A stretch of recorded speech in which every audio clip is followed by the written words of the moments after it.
This is Bold Dominion, an explainer for state politics in a changing Virginia. I'm Nathan Moore. It's almost Christmas. In fact, this is our last episode of Bold Dominion before Christmas. I want you to close your eyes for a moment. Go ahead, bear with me here. Now imagine a dining table. You're sitting at the dining table. People you love spending time with are also at that dining table. Everyone's vaccinated, nobody's sick, so you're just happy to catch up with people. There are delicious food smells coming from the kitchen. You think somebody brought a pie, and you know this is going to be a nice meal. But what if you can't really afford this home? Your landlord just raised your rent to $1,600 a month, and that's almost half your monthly salary. You can still enjoy this nice meal with friends. You're going to. But you're still thinking about housing costs. Still thinking about where the money's going to come from. Always in the background, always somewhere in your mind. Where's the money going to come from? This Christmas, this is the reality for millions of Virginians. Almost 3 in 10 households in the Commonwealth are cost-burdened. That is, 3 in 10 Virginia households pay more than 30% of their income for shelter. During the pandemic, median home prices and rents have gone way up. So too have the number of cost-burdened Virginia households. Some of it comes down to supply and demand. And as more people come in, and we don't have a lot of new housing being built, and if it's just single-family homes, that makes for a shortage. That's Erin O'Hare. She's the equity reporter at Charlottesville Tomorrow. We'll hear more from her in the second half of the show about how Charlottesville is handling its own affordable housing shortage. But first, we turn to Wyatt Gordon, who covers transportation, housing, and land use for the Virginia Mercury. As Wyatt explains, it's not just a pure market supply and demand issue. It's also about zoning, and how cities across Virginia and America have zoned our way out of missing middle housing.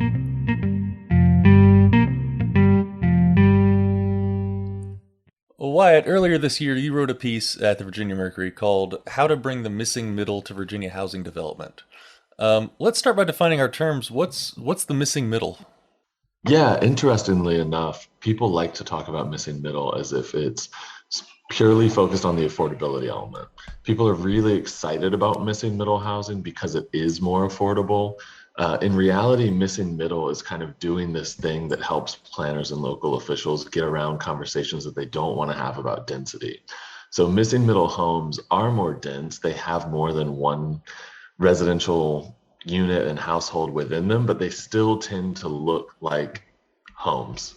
So what you imagine for a home, you're still going to see that, even though inside you may have 1, 2, 3, 4 different units. But it's about squeezing more units into the kind of the same size home that fits into any standard neighborhood that we have in the Commonwealth. Yeah, so we're talking about really like duplexes, maybe triplexes or quadplexes, but not big multi-unit, multi-floor apartment buildings. Exactly. The term missing middle really tries to describe the fact that we have a missing middle in our housing market of what we used to offer to people as potential housing options. We've really winnowed that out over the last 80 years, where now we're only offering pretty much 2 options, which is one, a large single family detached unit, which tends to be the most expensive unit possible. On the other hand, we have large apartment buildings.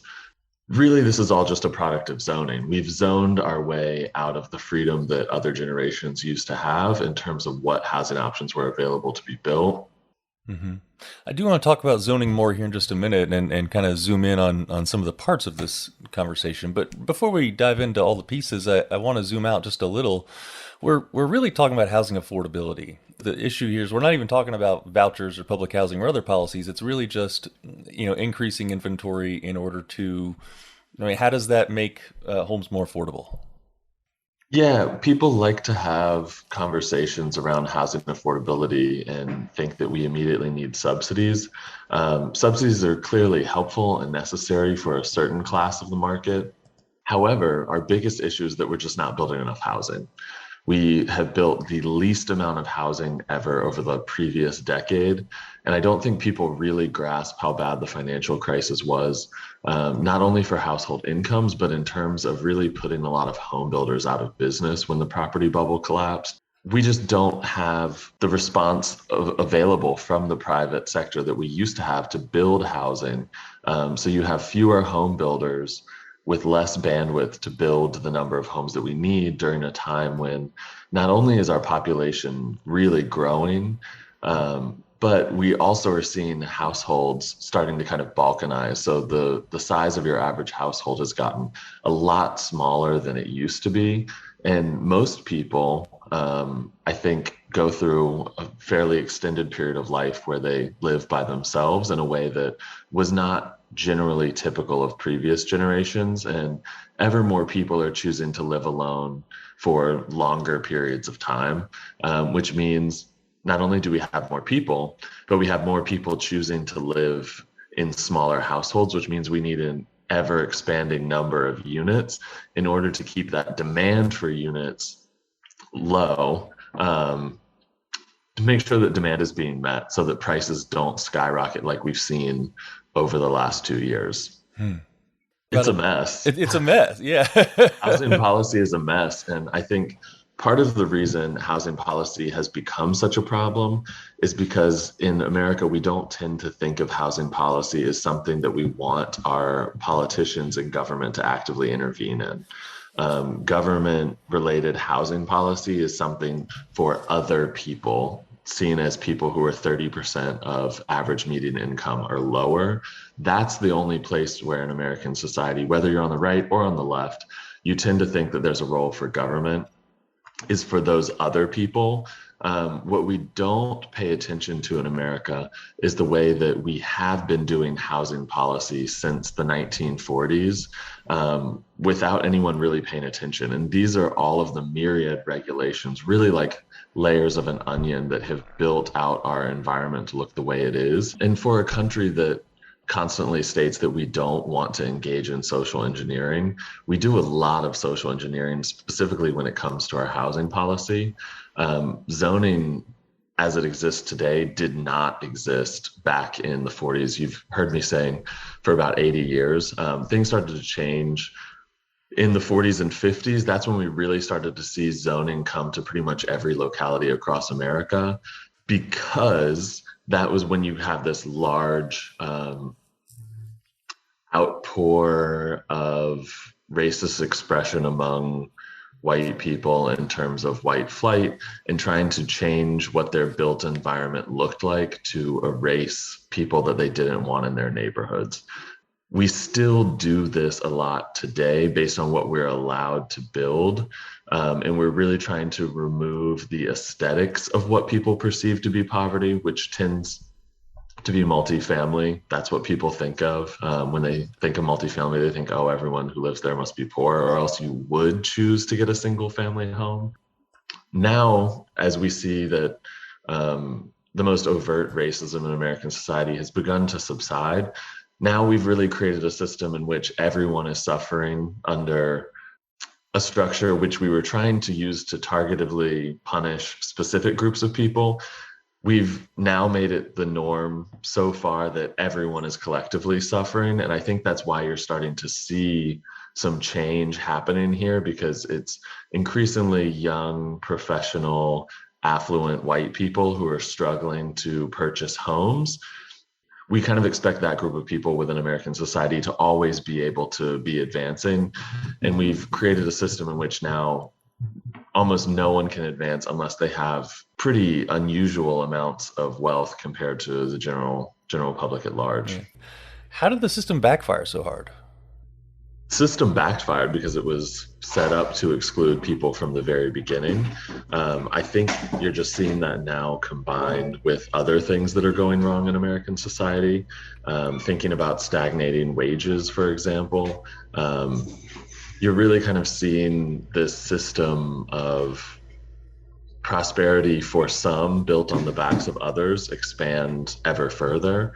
And I think that's why you see a pretty large generational divide on housing policy.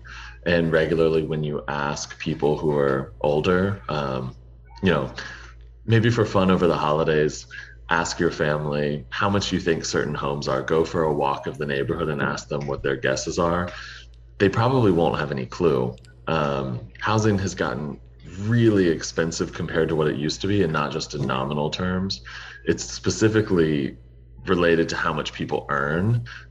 So even before the pandemic, when prices went crazy, we had 27.4% of Virginian households who were cost burden. Cost burden means you're putting more than 30% of your total income towards just providing shelter for your household. Um, for low income individuals, that was already at 44%. So 44% of people who were low income in Virginia before the pandemic, when we know that prices went crazy, were already cost burden. Now, after last year, when prices for homes went up 16.6%, the new figures that are going to come out are going to be even worse. Yeah. So it's really just a system that hasn't been working for people in general. We've identified zoning as a real impediment to housing affordability, to inventory of missing middle housing. Why doesn't it change more quickly? I would say the problem is twofold. One is a lot of decision makers don't understand the problem because they're not living the problem. Um, when you look at people who are county or city officials, they're overwhelmingly homeowners already. The other thing is that there's just so many interlocking and really boring regulations that are hugely prohibitive that it's really hard to put a sign out in your front yard and say, like, end minimum lot sizes, end 50-foot setbacks. To make a pro housing political platform vibrant and attractive to people, you've seen folks across America talking about how to have more neighbors. Like, we want neighbors. Minneapolis and St. Paul have done some really progressive housing policies to build more supply. And their campaign slogan has been neighbors for more neighbors, saying that, we live here, we love living here, and we think more people is going to make it better to live here because we'll have more residents to support our local businesses. We'll have more people sitting out on their porches at night. So when I walk home really late, there are more eyes out there making sure that nothing is happening in our neighborhood. So there is a way to really frame pro housing, pro growth policies in a way that's attractive. But it's generally not by specifically messaging any of the really wonky, detailed ordinances, codes, and regulations that you have to change to get to that better future. One of the things I've read about in housing policy, one of the things that does also get in the way is a lot of NIMBYs, that not in my backyard crowd. What role do the NIMBYs play in preventing or slowing down this kind of change? NIMBYs slow down change with such force. And you wouldn't think that even just slowing down a procedure would be such a problem. Why can't we just put these permits on hold for this new building down the street? Like, why can't we just take our time and do our due diligence on this project? All of that sounds incredibly reasonable. Anyone who is a business owner knows, though, that time is money. So the amount of time that your project is put on hold is time that you're having to pay for all of your workers to be there, to be doing things, but you're not actually developing more housing units that you can sell to then pay for all of those things that your business needs to keep going.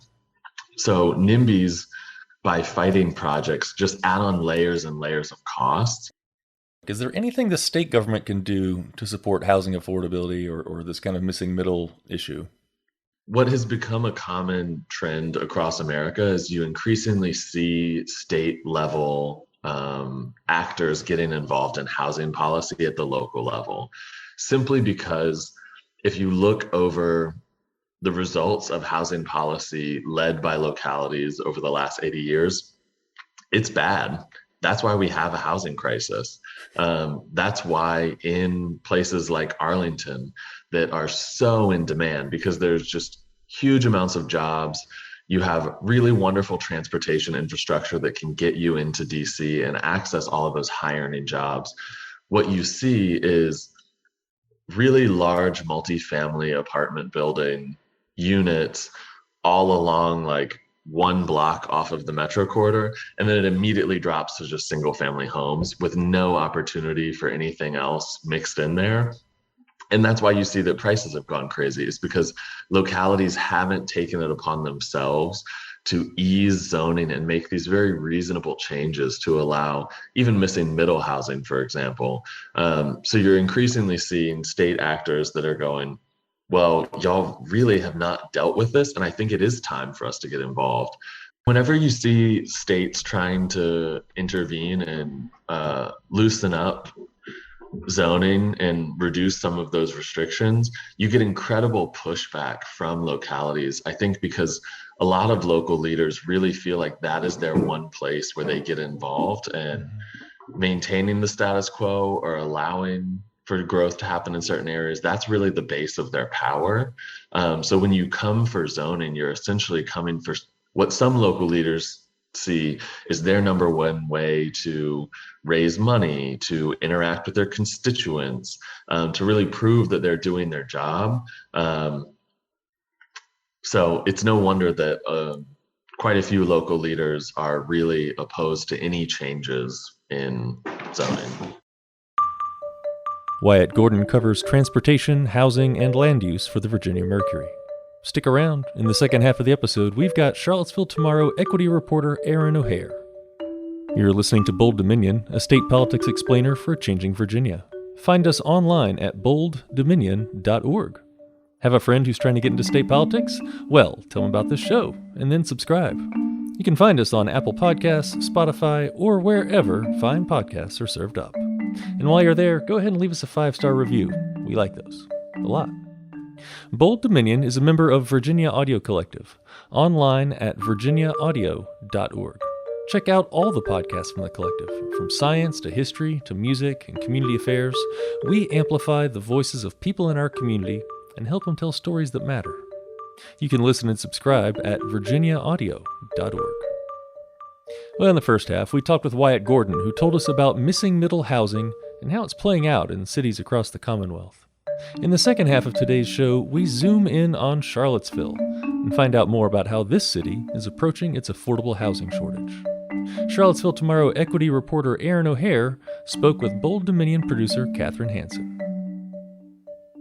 So if you can give us an overview of the changes to the Charlottesville future land use map. In November, the City Council adopted a new comprehensive plan. Part of that plan is the future land use map, the flume or the flum, depending on who you talk to.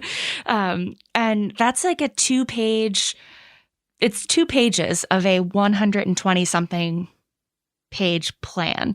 But the future land use map has been one of the more controversial aspects of the plan because it sets the stage for a rezoning in the city, which, is what people hope will allow there to be more types of housing, more variety in housing, and just more housing, more affordable housing in the city. So the city has not updated or had not updated its future land use map since 2013. Yeah, 2013. And that 2013 map classifies most of the city as low density residential. And so in those areas, the only new housing allowed are single family homes and the occasional duplex. So no multiplexes, that's like a triplex or a, fourplex, sixplex, and no apartment buildings. And Rory Stolzenberg, a member of the Planning Commission, said that 2013 land use map allows for quite a bit less housing. And that's the future land use map that then informed the zoning code.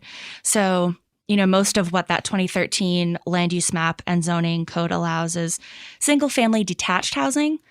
And beyond that, most of what is built is only built by special use permit. So that has to go right before City Council, not the Planning Commission, which is interesting. But the new future land use map will change that. So it increases allowable density everywhere in the city. The 2013 land use map had 2 residential land use categories, low density and high density. But the new flume has 3: general residential, medium intensity residential, and higher intensity residential. The general residential category is the lowest density area on the map, and that will allow a maximum of 3 units of housing, like a triplex, on all residential parcels. Medium intensity allows for 4 to 12 units per parcel, and a high intensity residential allows for 13 units or more.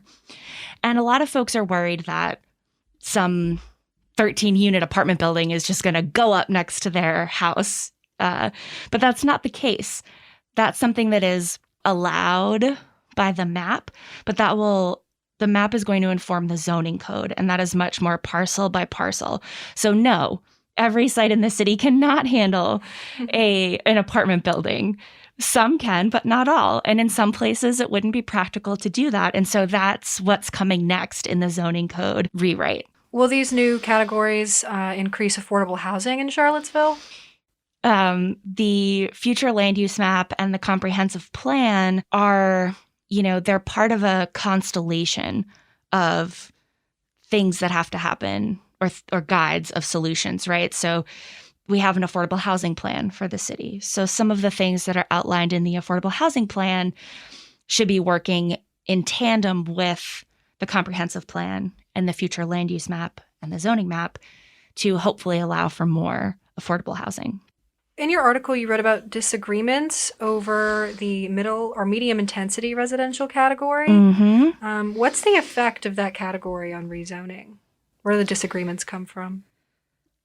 I think there's just some folks don't feel like there's a lot of clarity around the medium intensity designation because it's it's basically the new category, right? Mm-hmm. So it's what's missing from a lot of Charlottesville buildings. If you notice around the city, we've got a lot of single family homes and then like some really big apartment buildings, but we don't have a lot that's in between, even though there are many opportunities for things to be in between. And so just from listening to conversations between the planners, city council, the planning commission, various citizen groups who have organized around this, and individuals commenting at meetings, personally, I imagine or I think that part of why folks are a little confused about it is because we don't really have that medium intensity category here. Mm-hmm. So it's hard to envision what that will look like. And, there's always fear of the unknown. How will the middle land use category affect equity in the housing market in Charlottesville? Again, making sure that folks of many different income levels can live here if they want to is really important. And that includes folks who are working low-wage jobs, which is not always a choice, right? And elderly folks, right? Like people who are on limited incomes. They only get a certain amount from Social Security every month. Oftentimes, that amount is not enough to cover rent. And yet, these are people who've contributed to our community their whole lives. So I'm hopeful that it will increase equity, but that's going to take a lot of effort from the community. Like the map, the future land use map, the zoning map alone will not accomplish that. What tools are most used by, you can answer this either from the side of Albemarle County or Charlottesville, what tools are most used to increase affordable housing? So there are a bunch of tools out there for increasing affordable housing in a community, in a locality. And, Charlottesville and Albemarle County use many of the same ones that folks all across the country do. So those are housing subsidies where the government will pay a certain amount of your rent based on what your income is.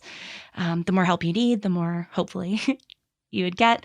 But those are housing vouchers, and there are many different types of programs for that. Each one has its own qualifications, and the general consensus is that, and it's true, there's just not enough of those vouchers to go around for everyone who needs them. The wait lists are really long. They're hard to get onto at times, that sort of thing. So I think that's a major one that the city and the county both use. So how has the housing demand changed in Charlottesville over the past decade? Well, Charlottesville's growing. Mm-hmm. Its population has grown. Same with the county.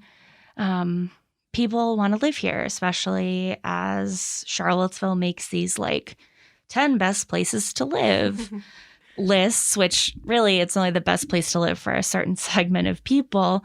But yeah, as you know, as UVA grows, as the health system grows, as more businesses establish themselves here and have success, and as more people come in, and you know, we don't have a lot of new housing being built, and if it's just single family homes, that makes for a shortage. And you know, so a lot of folks, you know, and then like as the city grows and people move in, what's been happening is that as costs rise in the city, people who can't afford to live in the city move out into the county.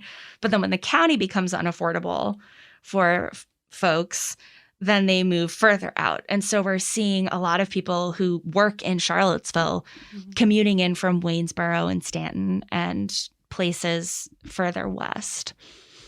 So what are the roadblocks that are preventing the city housing from growing at the same rate as the population? Well, the land use map and the zoning code definitely is a major one, because as I was saying earlier, for the most part in the city, there aren't many opportunities to build anything other than a single family home or a single unit, you know, because multiple families could live in a home. But, you know, like your typical house, when you think of a house, there's not a lot of opportunities to build anything else. So when you have only a certain amount of land and you can only build one type of, you know, building on it in a residential area, that really limits how much housing can be built. Or, you know, it's been tough for folks to be able to convert a large house into a few different apartments. That was allowed many years ago, so we have some sort of remaining from those times. They look like a giant house out front, right? But inside they're divided into a few different apartments. But that also hasn't been allowed. You'd have to get a special permit to do that in like most parts of the city.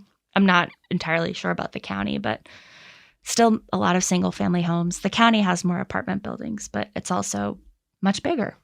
So does this new middle land use category, how will that affect the sort of gap in supply and demand? I think they're hoping that it will expand the supply to help meet the demand. Okay. Because it will result in things like a triplex or a fourplex.